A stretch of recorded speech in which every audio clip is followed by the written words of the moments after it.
अकेलापन वो साया है जो हर खुशी के पीछे चुपचाप चलता है। तो आज की कहानी है, देखो सुनकर अच्छी लगा तो वीडियो लाइक शेयर सब्सक्राइब जरूर करियो भाई। आज की कहानी है, किसी को दुख नहीं देना चाहिए।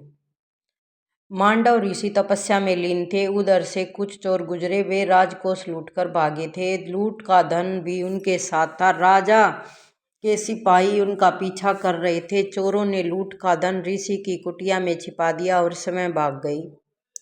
सिपाही जब वहां पहुंचे तो चोरों की तलाश में कुटिया के भीतर गए। चोर तो नहीं मिले, पर वहां रखा धन उन्हें मिल गया।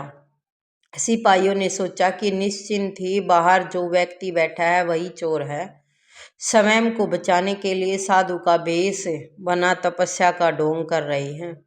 उन्होंने ऋषि को पकड़ लिया और राजा के सामने ले जाकर प्रस्तुत किया। राजा ने भी कोई विचार नहीं किया और न ही पकड़े गए अभियुक्त से कोई प्रश्न किया और सूली पर लटकाने की सजा सुना दी। किसके साथ है वो तो बेचारा, वो था साधु महात्मा था, उसने के बेरा था। वे चोर छुपा गए थे सामान तो उसका। तो देखो आगे क्या हुआ। मांडव ऋषि विचार करने लगे कि ऐसा क्यों हुआ, वह उन्हें किस पाप की सजा मिल रही है। उन्होंने अपने जीवन का अवलोकन किया, कहीं कुछ नहीं मिला।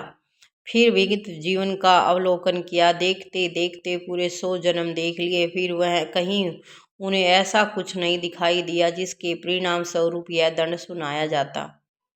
अब उन्होंने परमात्मा की शरण ली। आदेश हुआ, ऋषि अपना 101वां जन्म देख लो, क्योंकि इतने जन्म होते हैं तो 101वां जन्म देख। ऋषि ने देखा कि 8-10 वर्ष का बालक है। उसने एक हाथ में एक कीट को पकड़ रखा है, दूसरे हाथ में एक कांटा है।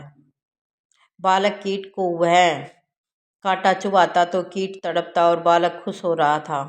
कीट को पीड़ा हो रही थी और बालक का खेल हो रहा था। ऋषि समझ गए कि उन्हें किस पाप का दंड दिया जा रहा है। जो पाप करा ही नहीं उसका दंड तो नहीं मिल सकता, क्योंकि जो कर्म हम करते हैं वो हमें भोगने ही पड़ते हैं। वो या किसी भी जन्म के हों, कोई से भी जन्म के हों। ये झूठी बात नहीं होती कि पिछले जन्मों का कर्मों का फल है या कुछ भी है, ये झूठ बात नहीं है भाई। ये होता ही है, ये भुगतना ही पड़ता है।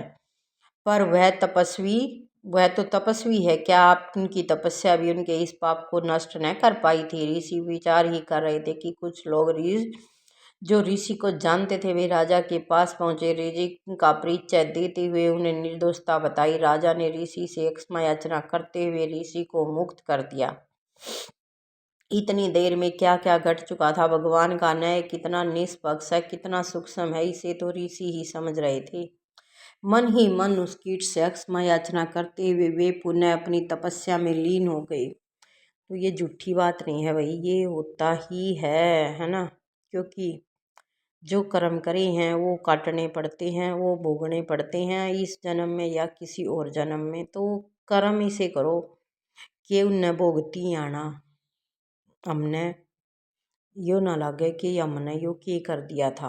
हमारे कर्म इसे हैं कि हमने अपने आप पे भोगती आना, उन पर शर्म आवे। कर्म करो तो ऐसे करो कि उन्हें काटती आन भी मज़ा आवे। तो वीडियो अच्छी लगी हो तो वीडियो ने लाइक शेयर सब्सक्राइबर जरूर कर दिया करो भाई।